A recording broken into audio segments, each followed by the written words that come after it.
Buenas noches y bienvenidos una vez más a Historias a la luz de la luna. ¿Sabías que existió un dios tan odiado que su propio padre lo despreciaba públicamente? Hoy descubriremos la historia fascinante de Ares, el dios de la guerra que fue humillado, traicionado y encerrado durante 13 meses, y sin embargo se convirtió en el símbolo de la masculinidad que pervive hasta hoy. ¿Conocías estas historias sobre el Olimpo? Déjame en los comentarios qué te sorprendió más. El dios más odiado del Olimpo. En los salones del Olimpo, mientras los dioses festejan sus propias perfecciones, hay uno que todos evitan. Su nombre se pronuncia en susurros, con una mezcla de temor y desprecio. Es el más impopular de todos los dioses olímpicos, y no por casualidad. Su padre lo odia, su madre lo rechaza, sus hermanos lo esquivan, pero su historia comienza mucho antes de las humillaciones. Ares, hijo de Zeus y Hera, llegó al mundo envuelto en augurios siniestros. Desde el principio, Ares dio cuenta de un carácter impulsivo que marcaría su destino. Mientras otros dioses nacían como símbolos de sabiduría, amor o justicia, él encarnaba algo que incluso los inmortales temían: la guerra en su forma más brutal. Homero describe en la Ilíada el grito de Ares herido como el de 10.000 hombres aullando a la vez. Imaginen ese sonido. No es el clamor heroico de la batalla, es el bramido desgarrador de la violencia pura, sin gloria ni propósito. Pero aquí está el secreto que pocos conocen. Ares no siempre fue el dios despreciado por todos. Su nombre muestra sus orígenes como micénico, lo que significa que los antiguos griegos ya lo veneraban antes de que construyeran sus primeros templos. El carácter guerrero de las tribus de Tracia llevó a la creencia de que el hogar de Ares estaba en ese país, que era junto con Escitia su principal centro de culto. En esas tierras frías y salvajes, se le ofrecían sacrificios de sangre de caballos y de 1 de cada 100 prisioneros de guerra humanos. Su objeto de culto era una espada de hierro, clavada en altares de madera donde la sangre se derramaba como una ofrenda sagrada. Pero los griegos civilizados lo veían de manera diferente. Ares representaba lo que los griegos temían de la guerra: su capacidad para consumir todo sin propósito, mientras Atenea representaba lo que los griegos valoraban: la capacidad de usar la fuerza para lograr objetivos justos. Ares era la cara opuesta de la moneda. El poeta Homero lo llama en la Ilíada estrago de mortales, manchado de crímenes, salteador de murallas. Y su propio padre, Zeus, no escatima en crueldad: eres para mí el más odioso de los dioses dueños del Olimpo, pues siempre te gustan la disputa, los combates y las luchas. ¿Pueden imaginar el dolor de escuchar esas palabras de su propio progenitor? Pero la historia más humillante de todas comenzó una noche, cuando 2 gigantes decidieron que ya era hora de destronar a los dioses. Los almohadas crecían 1 codo de anchura y 1 braza de altura por año, y cuando aún contaban con tan solo 9 años de edad, ya declararon la guerra al Olimpo. Efialtes juró por las sagradas aguas del río Estigia que ultrajaría a Hera, mientras que su hermano Oto juró lo mismo con respecto a Artemisa. Decidieron que Ares debía ser el primer prisionero. Lo que siguió fue una de las derrotas más vergonzosas en la historia divina. Los gigantes lo maniataron y lo encerraron en una vasija de bronce durante 13 meses. 1 año lunar completo. Estuvo allí gritando y aullando para que lo liberaran. Esto dice mucho sobre la ambivalencia de su familia, que nadie notó su ausencia ni intentó buscarlo durante todo ese tiempo. 13 meses. Imaginen la agonía, la humillación, el abandono. Cuando finalmente Hermes lo liberó, Ares ya no era el mismo. La experiencia lo había marcado para siempre. Pero si pensaban que las humillaciones habían terminado, se equivocaban. Su romance con Afrodita prometía ser su tabla de salvación. Para obtener su amor, Ares abandonó las actitudes brutales y la colmó de ricos presentes hasta que se dieron cuenta de que estaban enamorados. Por primera vez en su existencia, alguien lo veía con otros ojos. Mientras Hefesto trabajaba la noche entera en la forja, Ares visitaba clandestinamente a la sensual amante. Pero Helios, dios del sol, descubrió a Ares y Afrodita haciendo el amor en casa del propio Hefesto, y le contó todo al esposo traicionado. Hefesto forjó una red de oro tan fina y tan ligera que no se veía. pero era tan fuerte que era indestructible. Apenas estuvieron en la cama, una red de oro los atrapó. La venganza de Hefesto fue perfecta. Llamó a todos los demás dioses olímpicos para que contemplaran la traición. La escena no provocó la censura que él esperaba, sino risas infinitas. Algunos dioses comentaron que con gusto tomarían el lugar de Ares. Ares había encontrado el amor y perdido la dignidad en un solo momento. La guerra de Troya le daría otra oportunidad de redimirse. En la Ilíada de Homero, Ares no tiene alianza fija.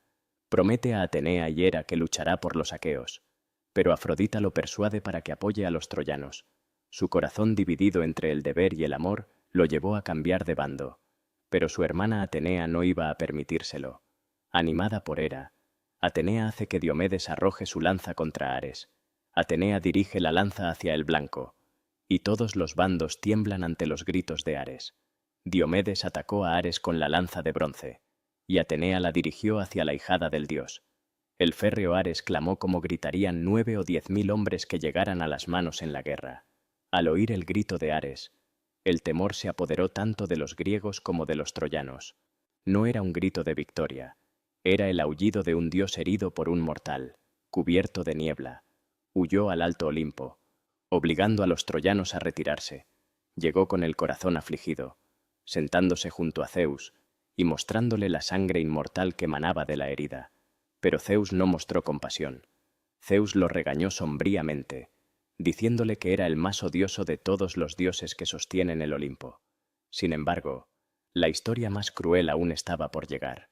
Más tarde, cuando Zeus permite que los dioses luchen de nuevo en la guerra, Ares ataca a Atenea para vengarse. Atenea lo derrota golpeándolo con una enorme roca. Se dice que Ares cayó al suelo llenando un espacio de 7 pletros, más o menos unos 300 metros. Un dios de la guerra derribado como un gigante de arcilla. Pero ¿por qué los griegos crearon un dios tan humillado?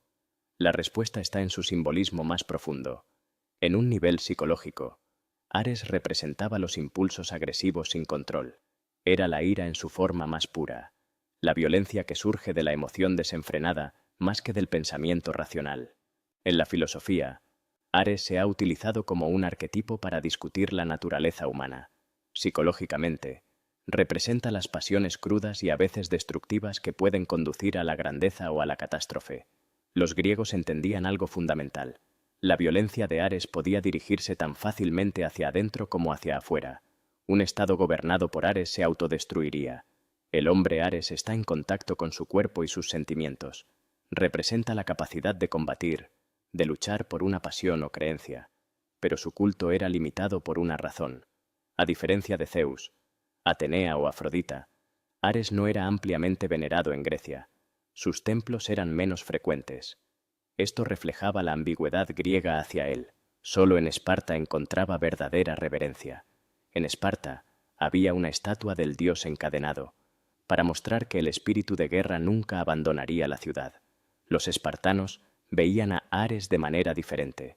Los sacrificios a Ares diferían de los realizados a otros dioses. No se hacían ofrendas elaboradas de comida y bebida. En cambio, consistían en sangre de animales sacrificados vertida en altares. La sangre era su verdadero lenguaje, pero había lugares donde Ares revelaba facetas completamente diferentes. Algunas ciudades en Grecia y varias en Asia Menor celebraban festivales anuales para encadenar y detener a Ares como su protector. En partes de Asia Menor era una deidad oracular. Imaginen esto, el dios de la guerra más brutal convertido en oráculo, susurrando el futuro a través de sueños y visiones. En Geróntras, Laconia, tenía un templo con una arboleda donde se celebraba un festival anual durante el cual no se permitía que las mujeres se acercaran. En Olimpia existía un altar dedicado a él. Cerca de Tebas había una fuente consagrada a Ares. Estos lugares sagrados revelan una verdad oculta. Ares no era solo destrucción, era regeneración a través del conflicto. Su verdadero poder residía en una paradoja cruel. En un nivel cósmico, Ares representaba la entropía y el caos que constantemente amenazaban el orden establecido por Zeus. El Olimpo necesitaba a Ares porque la guerra era inevitable, pero su naturaleza incontrolable lo hacía peligroso incluso para los dioses. necesitaba ser equilibrado constantemente por Atenea y por las restricciones impuestas por Zeus. Los griegos habían creado el dios perfecto para representar sus propios miedos sobre la masculinidad desenfrenada. Ares es el dios de la violencia, el derramamiento de sangre y las virtudes varoniles. De su unión con Afrodita nacieron símbolos, un círculo con una flecha en diagonal hacia arriba, que representa a Astarchíes, ícono de la masculinidad. Pero su legado trasciende los símbolos. La transformación más extraordinaria de Ares ocurrió cuando los romanos lo adoptaron como Marte. Marte no solo era el dios de la guerra y la violencia, sino también de la agricultura. Considerado padre de Rómulo y Remo, era el patrón de los legionarios y de todo el imperio. Los romanos vieron en Ares lo que los griegos no habían podido ver, el poder creativo de la destrucción. Mientras que Ares representa la furia y el caos del combate, Marte también está asociado a la agricultura y la fertilidad. Los griegos temían a Ares y le dedicaban cultos limitados, mientras que Marte goza de veneración más extendida. En la cultura moderna, Ares sigue vivo de maneras inesperadas. En la astrología, el planeta Marte se asocia con la energía, la iniciativa y el deseo. Aparece en cómics, novelas de fantasía, series de televisión y películas, a menudo reinterpretado como un personaje más matizado y complejo. Su historia nos enseña algo profundo sobre la naturaleza humana. El legado de Ares es una mezcla de admiración y advertencia. Nos enseña sobre la importancia del coraje y el poder, pero también sobre los peligros de la ira y la agresión desenfrenada. Los griegos entendían que en cada uno de nosotros existe un Ares. La pregunta no es si lo tenemos, sino qué hacemos con él. ¿Lo encadenamos como los espartanos? ¿Lo equilibramos como hizo Zeus? ¿O lo transformamos como hicieron los romanos? En la era moderna, donde la guerra sigue siendo una realidad, el mito de Ares nos desafía a buscar el equilibrio entre la fuerza y la humanidad. Tal vez el dios más odiado del Olimpo tenía razón desde el principio. Tal vez su mensaje no era sobre la gloria de la guerra, sino sobre el precio terrible de la violencia sin sabiduría. En las noches sin luna, cuando el viento sopla fuerte desde Tracia, algunos juran que todavía pueden escuchar su grito. No es el bramido de triunfo de un conquistador, es el lamento de un dios que conoce demasiado bien el coste de cada batalla.